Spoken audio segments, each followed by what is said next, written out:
સુરત જિલ્લાના પીપોદરા ખાતે 5મી વાર સમૂહ લગ્નનું આયોજન કરાયું, જેમાં અલગ અલગ સમાજના કુલ 14 જેટલા જોડા લગ્ન તિથિથી જોડાયા હતા। પીપોદરા ખાતે આયોજિત સમૂહ લગ્નમાં વિસ્તારમાં અનેક રાજકીય, સહકારી, સામાજિક આગેવાન મુખ્ય મહેમાન તરીકે ઉપસ્થિત રહ્યા હતા।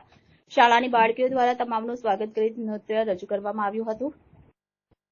હજારોની સંખ્યામાં જાનૈયા પણ સમૂહ લગ્નમાં જોડાયા હતા। લગ્ન ગ્રંથિએ જોડાયેલા નવદંપતીને આશીર્વચન આપી દંપતીને કન્યા ભેટ રૂપે કબાટ, કિચન સેટ, બેડ સહિતની જરૂરી ચીજવસ્તુ આપવામાં આવી હતી। ટ્રસ્ટના પ્રમુખ મહેશભાઈ પરમાર તેમજ ગામના યુવાન દ્વારા સમૂહ લગ્નને સફળ બનાવવા માટે જહેમત ઉઠાવી હતી।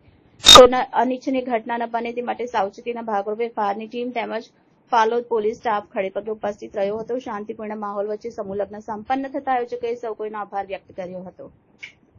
Reporter Sajid Malik, city gold news, Bardoli.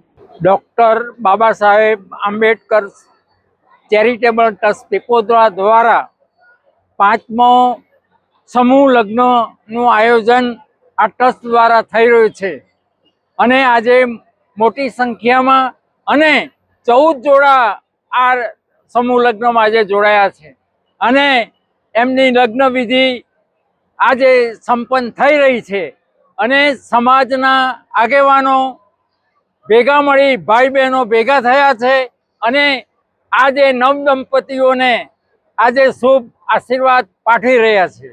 એમના ગૃહસ્થ જીવન ખૂબ જ સુખમય વીતે એવા સૌ એમને આશીર્વાદ પાઠવી રહ્યા છે।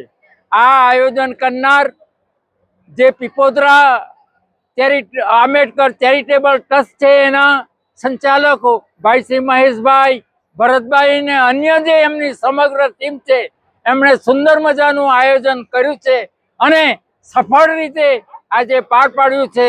તો સૌ આ વતી હું સૌને ધન્યવાદ આપું છું। ફરી આવા કાર્યક્રમો કરતા રહે એવી શુભેચ્છા પાઠવી મારી વાતને હું પૂરી કરું છું।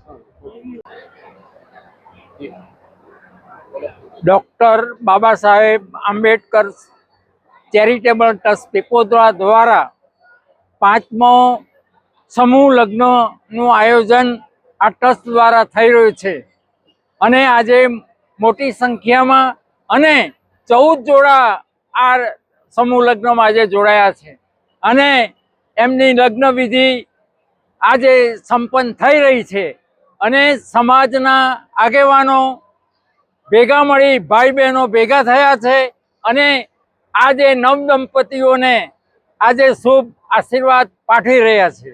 એમના ગૃહસ્થ જીવન ખૂબ જ સુખમય વીતે એવા સૌ એમને આશીર્વાદ પાઠવી રહ્યા છે।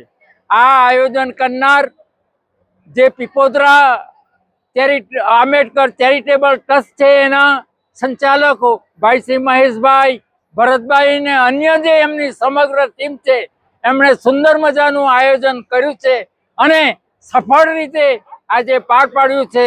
તો સૌ આ વતી હું સૌને ધન્યવાદ આપું છું।